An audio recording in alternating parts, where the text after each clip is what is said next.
Things are, I think, in talking to Doug and talking to Tad and everybody, I think the best thing for us to do as an organization is when we have news for you guys on that is to let you guys know when we have news on it.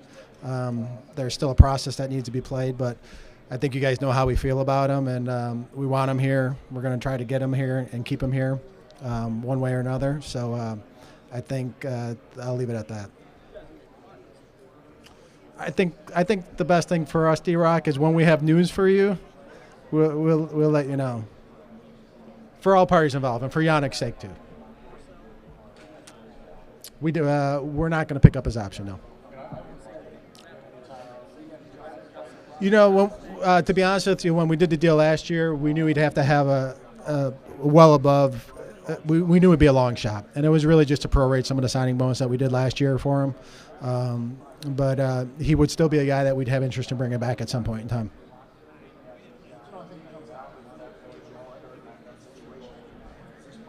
You know, those are still things that we're discussing, and you know, with Coach Walsh, and AJ had a nice year last year. We'll explore all options with him, but he still has a lot of football left in him, and again, another player that we really like here as a person and as a guy. And obviously, you guys know that the salary restrictions and all that stuff, and realistically, it's not as bad when you put him in line with the rest of the corners in the league.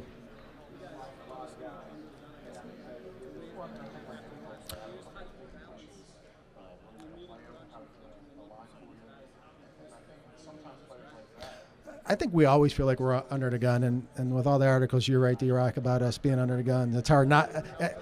It's hard not to, right?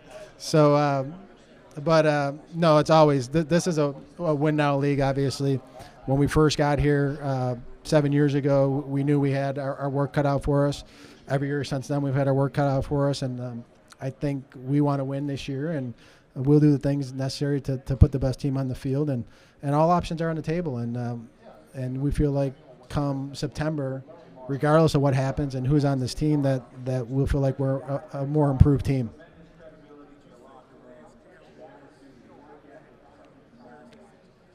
I would say that we love Calais. He's a tremendous player. He's a tremendous leader. You saw what he did with the Walter Payton Award, and recognized amongst the league as one of the leaders of not only our team but the NFL. So you think he still has a lot of football ahead of him. So those are some of the pieces. A lot of these pieces are fluid, and in terms of if we add a piece or delete a piece, a lot of those decisions will be made depending on what we do in free agency and throughout the draft.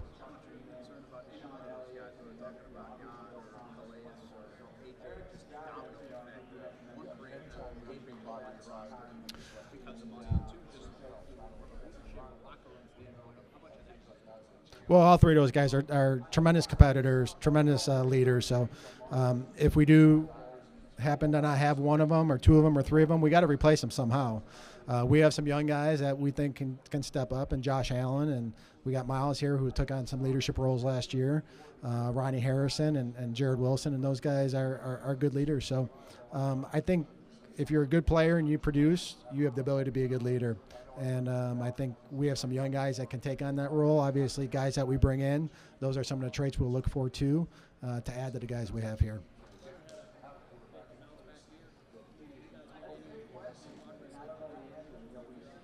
No, I think those, I think our vision right now is we got free agency, we have the draft, and then we have, the future, the fifth-year option, and any extensions and stuff like that with other players, I think will take place, whether it's after the draft or when we decide that. But I think one step at a time for us right now, and that's free agency.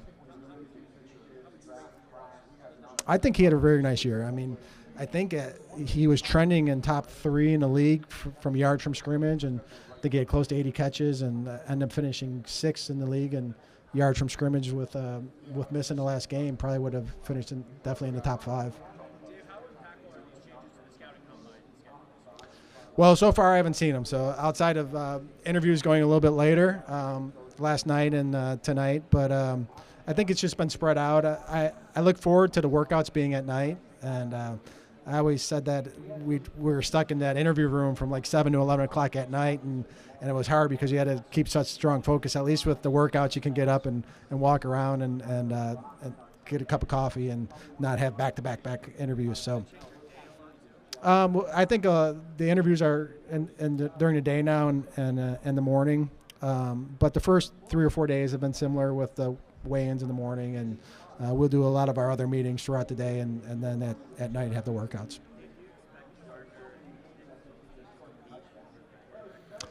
Yeah, I think both of those guys are in a situation where they both have proven in their own way that they can be a good quarterback in the NFL, and Nick obviously has a much larger body of work than Gardner does. But for what Gardner did last year as a rookie, I think was very impressive, and he won 6 games and was 500 in the games he started, and 20 plus touchdowns, low interception rate. Felt like that he had probably the best stats of any rookie quarterback last year, and so it's something that we have to take note to. But like Shad said a couple weeks ago, that we have 2 quarterbacks we feel really good about, and we'll see what Coach Grudem devises with our offense, Coach McAdoo, and then kind of go through from there.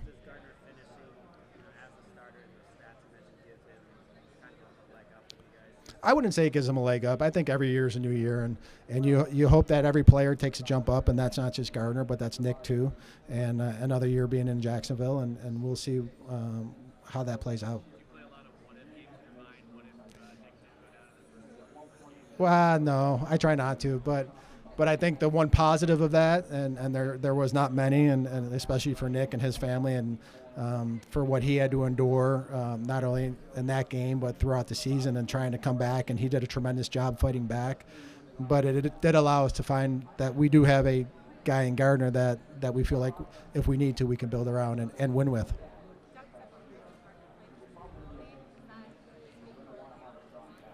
No, I think the offensive line. We had a meeting before we came here, and we feel like that's actually one of the strong points of us. But I think the NFL is going to an off-scheduled quarterback, and when you have a quarterback that can do some off-schedule plays and when things break down or create a play with their feet and get third down and convert to a first down, I think with Gardner that's a very good trait to have.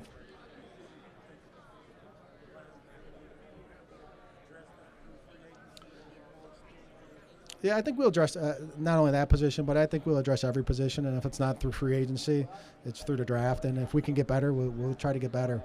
We have 2 guys there that we like, and with Miles and Quincy. Dakota Allen is another guy that we have there that we feel like can come in, and we got from the Rams late in the year. But he's a physical guy, did a nice job on special teams. So we actually have 4 guys there, and plus Leon Jacobs as our Sam. So we have some depth there that we haven't had in the past. But if we can get a guy to come in and if we need to move Miles, because Miles offers you so much flexibility, whether it's Mike, Will, he played Sam in 17. So we feel good about that. And then Quincy, obviously, from a mismatch standpoint, from a game planning standpoint, Quincy can do a lot on third down, whether it's blitzing him, covering a back, covering a tight end. The guy played basically safety in college. So.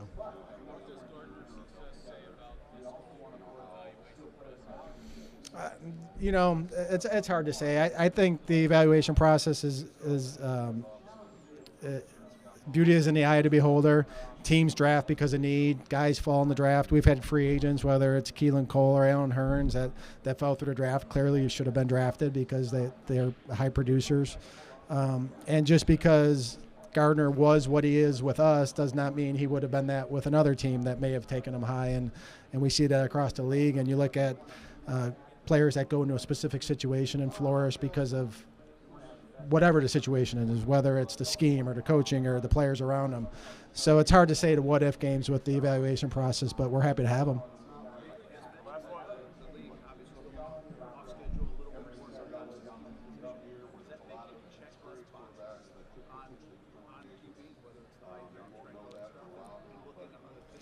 Well, I think the biggest thing for that position, and we said it last year, is the ability to win and win games.